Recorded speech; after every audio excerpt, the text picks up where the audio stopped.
Alrighty, tuloy natin. Leo.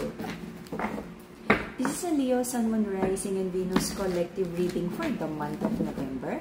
For your personal reading, kindly send me a direct message. Kamusta mga Leo? Let's see. Kung ano meron para sa King of the Jungle. Let's see, anong meron? Anong bago? Anong guidance? Okay?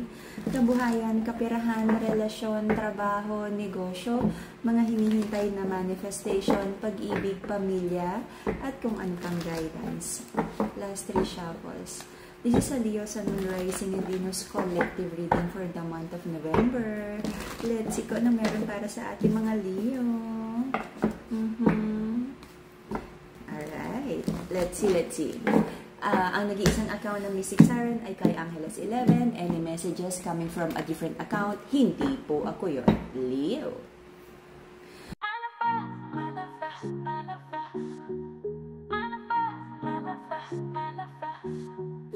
Tower moment, but it's in reverse. May isang sitwasyon sa buhay mo that it feels like mukhang nanganganib ng matapos or talagang hindi mo lang mabitiwan pero tapos na. Okay?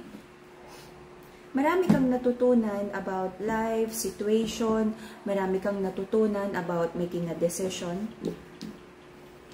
Meron kang minamanifest na isang sitwasyon na sana ay hindi pa tapos. Sana mapagpatuloy pa or sana ay hindi na lang to nagkaroon ng problema.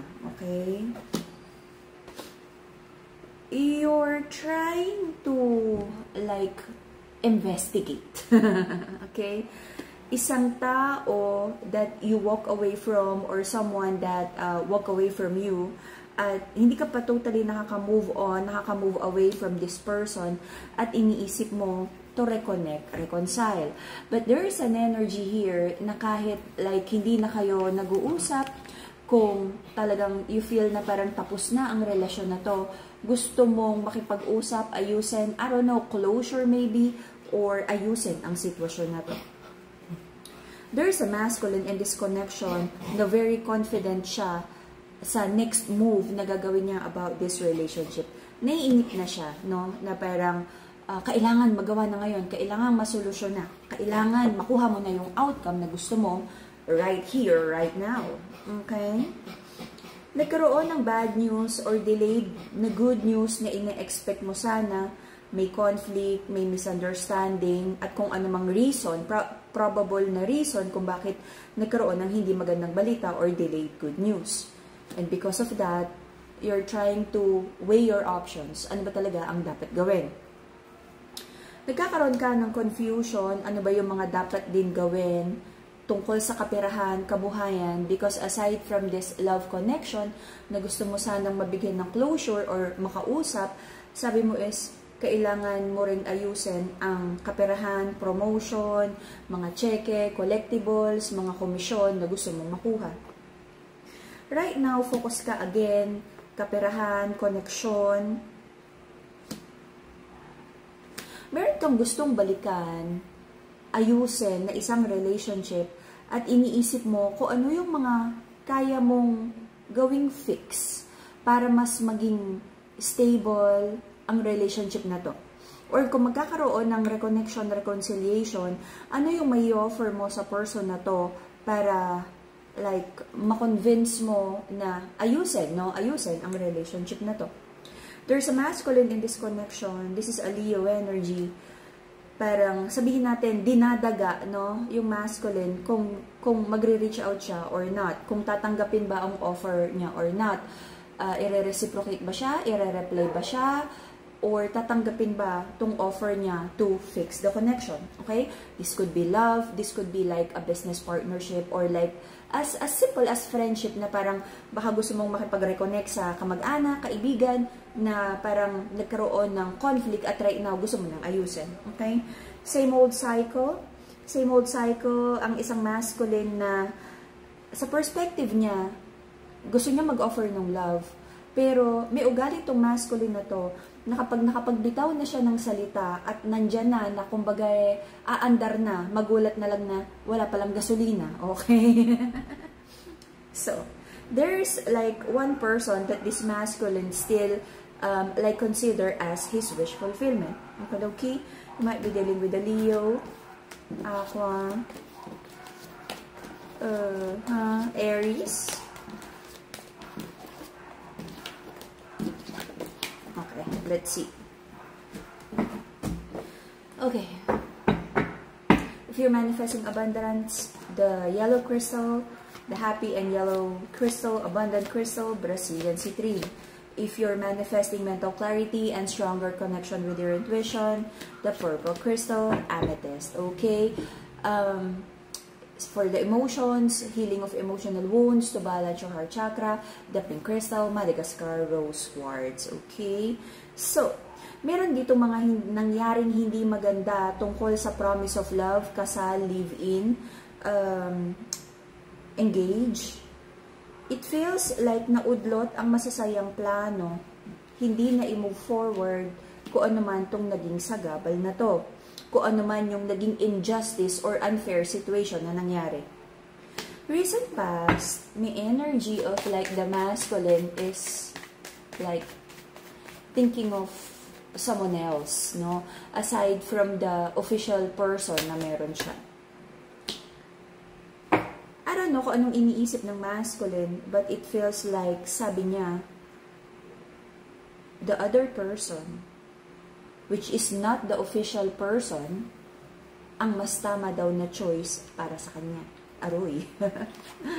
So, sabi ng feminine sa connection na to, sobra siyang na-hurt the way the masculine makes her feel. Sabi niya, aware siya na hindi fully committed ang masculine sa kanya. And aware siya na parang kung sino tong taon na to. With the full card in reverse.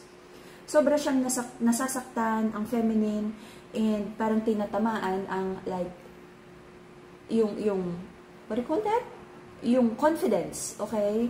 Ng feminine na parang the feminine is trying to question her worth because of how the masculine is treating this official person feminine, okay? Masculine, why is it like that? Feminine, whatever the masculine is doing, kung ano man yung confusion na meron siya, it has nothing to do with you. It has more to do with the masculine's confusion and whatever na chapter na pinagdadaanan niya. I don't know, is this midlife crisis? Quarter life? I don't know. Biglang nagkaroon ng confusion. Sabi ng ating mga Leo, marami din siyang iniisip tungkol dito na magtatagal ba to, fully committed ba si masculine. And aside from that, again, pera. Kailan darating yung malaking blessing na pinagpipray mo kay God. Right now, nagkakaroon ng confusion sa energy na to because someone is like hindi pa committed for this connection. Pwede tong, depende kasi no kanya-kanyang definition ng commitment and loyalty. This is as simple as like masyadong friendly or may nalalagpasang boundaries ng friendship sa mga kaibigang babae. And I feel this energy mas ano dun sa masculine na para mapaglaro sa pag-ibig. But most of the time kasi no, may mga lalaki kasing kumukuha ng what do you call that? External validation, the ego boost kumbaga kapag alam niyang maraming nagkakagusto sa kanya. Even like kahit hindi naman talaga nagkakagusto sa kanya, yung like halimbawa hinart niya tapos the masculine feels like na-appreciate nung babae yung pa-heart-heart niya at pa-comment-comment niya, ego boost, na parang the masculine feels like gusto din siya at nare-reciprocate siya. But yung mga ganitong simpleng bagay na for the masculine ay wala lang, na hindi dapat mag-worry ang feminine, it feels like nasasaktan at nagdadala ng confusion sa feminine. Bakit ganon ka disrespectful ang masculine na to? Sabi ng person, mga Leo, bakit daw hindi ma-appreciate ang pagmamahal? Though sabi ng feminine sa connection na to, it's not that hindi niya na-appreciate ang love ng masculine, but it's like maraming kailangang ayusin, mga bagay na unacceptable, okay, non-negotiable about this relationship. Marami nang sinabi ang feminine sa connection na to ng mga bagay na dapat sana mabago ng masculine because very hurtful yung patterns and ways, toxic ways.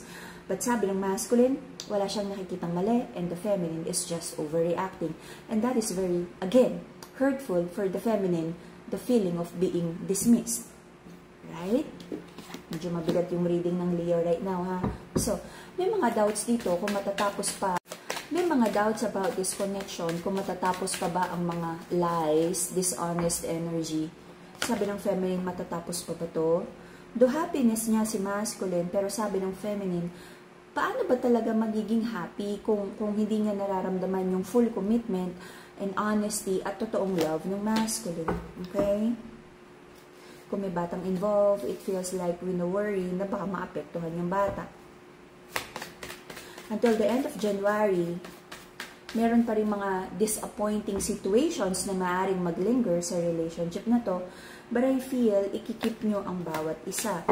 Marami din kayong iisipin kung paano maging mas maayos ang relationship, and I feel mas mag-a-adjust ang feminine sa connection na to.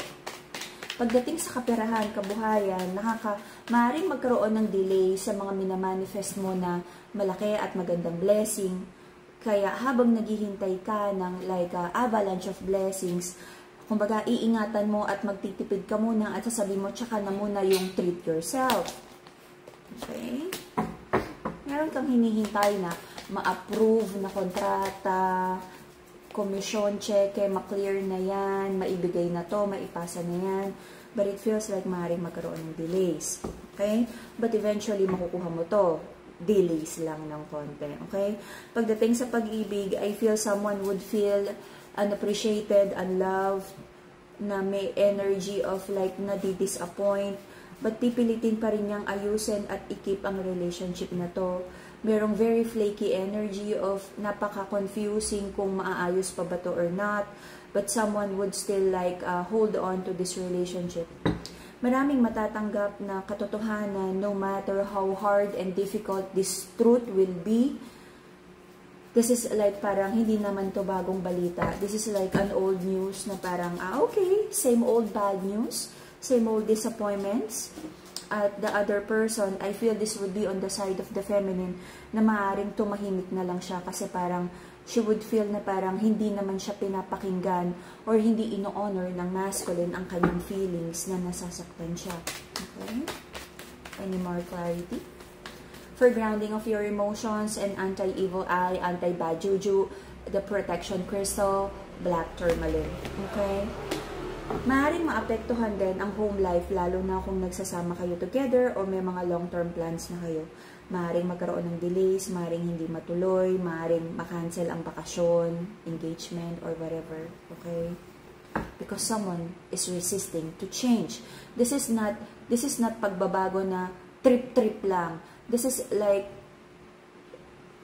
na dapat mangyari ang transformation na to para mag-succeed ang relationship, but parang hindi kayo in alignment sa isa't isa. Okay?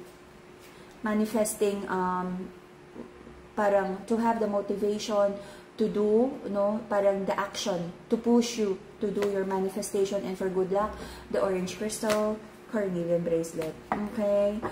Ang dami kong hinugot na baraha, hoping for a good news, but I feel marami akong nakikitang potential na hindi magandang balita, ugly truth, but kung ano man tong ugly and painful truth na to, this would be like a blessing in disguise. At least alam mo, at least malinaw, at least alam mo that the masculine is not ready and fully committed about this connection, feminine. Okay? There is a potential, I don't want to claim this, but there is a potential betrayal because someone is not willing to change, very stubborn. But kung ano yung matatanggap mo na balita, na katotohanan, makakabuti ito para sa'yo. Someone will be waiting for a good news, ikikip ang relationship, but someone is not willing to have this equal give and take sa relationship. Maaaring magdala ng instability, sad energy about this connection, and because of like too much disappointment, I feel this is on the side of the feminine. The feminine might just shut down, na parang wag na lang magsalita at intayin na lang niya na maging ready siya to finally decide ano ba talagang gusto niya. Magstay, magtiis pa ng konti, intayin pa ba ng konti yung potential na magbago na masculine, or really to have a new chapter, baguhin na to have a new chapter. Parang take it or leave it eh.